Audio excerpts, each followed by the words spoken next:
Can you tell us where you're from and a little bit about your hometown? Yeah, I'm from Wilmington, Mass. It's like 30 minutes outside of Boston, up north. Lived there my whole life. So. When did you start playing hockey? I was probably 4. I think this will be my 19th year playing. Was there any specific reason why you got into it? Did any brothers, siblings, anything? My older brother was playing, and I'd go to his games and like watch, bang on the glass for him. And some of his teammates quit one day, and my dad came home and told me to sign me up. So it was pretty cool, exciting day at the Pickett house. Would you consider your brother and your dad the biggest influences on your hockey career?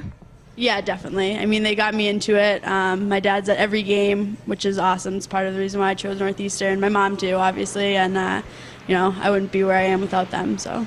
You just stole my next question. I was going to say, will you tell me a little bit about the recruiting process and why it was you chose Northeastern? Yeah, I mean, obviously, like I said, being close to home, but I love the campus. I love the team.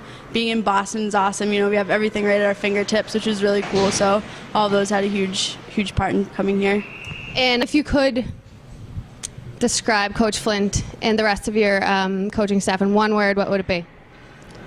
Oh boy, I don't know. They're all so different. I mean, Coach Flint is a man of few words, but what he says is meaningful. And then we have Coach Pellegrini, who's high energy, and that's adds some diversity to our team. And Coach Flynn's really supportive and always there when we need us. I don't know if I could sum them up in one word. They're very different, but they work well as a unit.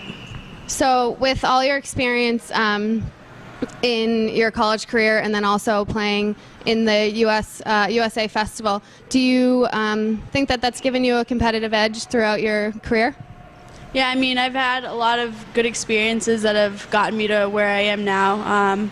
Obviously, playing at Assabet my whole life and getting to go to St. Mark's for hockey, and we were always down numbers, so I was on the ice a lot when I was there, and all of those things have really helped me out. And going to camp last Christmas was kind of eye-opening, and I think I've learned a lot from going out there and have improved on what I need to work on from what I saw there.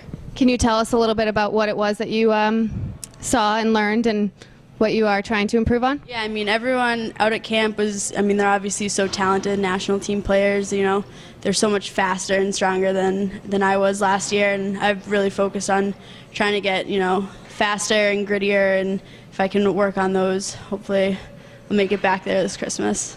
Awesome. Okay.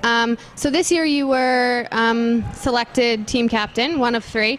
And what kind of a feeling was that like, knowing that your coach and your teammates thought of you as a leader? It was a great feeling, especially, coming back after last year as captain and knowing that the team thought I did a good enough job to get it again this year. It was, it's a rewarding feeling to know that your team thinks of you as a leader and wants you to be the voice of the team.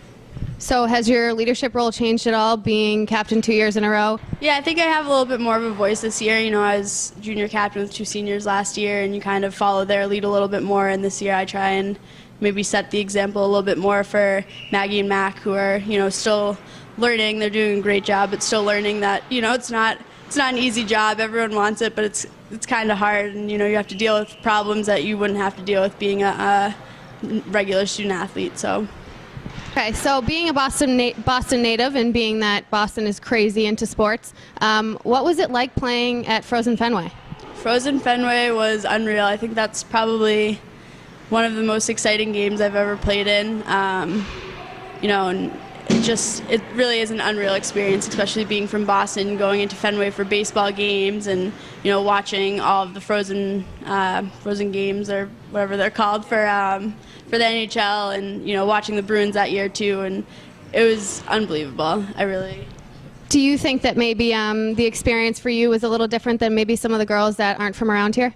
Maybe a little bit, just because, I grew up with Fenway and, the history behind it, and, the other girls don't necessarily have that, but I think it's just as exciting, you know what I mean? They still got up for the game, and I don't know.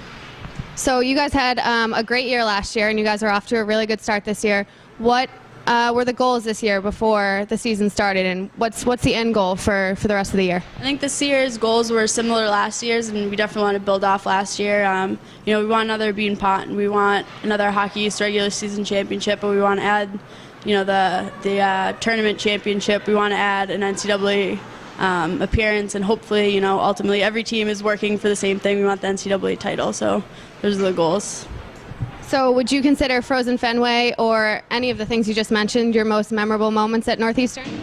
Yeah, probably, I mean, between Fenway and Beanpot last year, obviously, again, growing up around here, growing up with the Beanpot and actually being able to win it was an unbelievable experience and something that, I'll have for the rest of my life. I can say that I won a Beanpot, and especially if I continue to live around here, it's something that people understand has like a lot of meaning and culture and history behind it.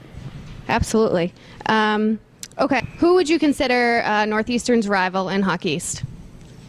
Oh, I don't know. I guess for us it's probably BU and BC. We all always want to, play our best game against both of those teams, and I'm sure that they'd say the same about, us. They're just such good, talented teams that every time you play them, you want to prove yourself to them, and so hopefully we'll do that this weekend against BC. Do you have any friends on any other Hockey East teams, maybe BC, BU, that makes it even more of a rivalry? Yeah, I have a bunch of friends that are at BC, Jackie Young, Danielle Doherty. I grew up playing with them, and it's always fun when you get to see your friends at games and, joke around with them. So. What about school? What's your major? English. And what do you want to do with that? Hopefully get into teaching, preferably at like a boarding school so I can teach and coach and be involved in the dorm life. That's my background. It's probably where I'd be most comfortable. So if you do, if ever, have any free time, what do you like to do? Free time, I love to watch Dexter with my teammates Claire, Kelly, and Sienna.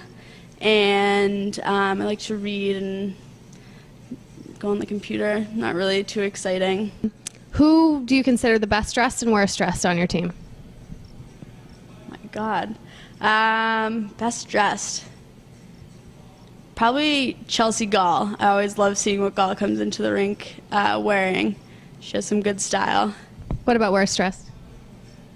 Probably me. I can't get myself out of sweatpants. I was going to say, who wears their sweats the best? And what about team clown? Who is the person that's always making you guys laugh in the locker room? Casey Fields. Any specific reason? Fields comes up with some really funny things to say, just little side comments that are said in an Irish whisper that she probably wants to take back after she said them. And if you could tell young players who want to pursue a career in hockey, maybe play college hockey, maybe someday make it to the national team like you did, what would you say to them? What advice would you give them at this point? I'd just say keep working hard every day and try and make your weaknesses your strengths, and if you can do that, you'll be successful.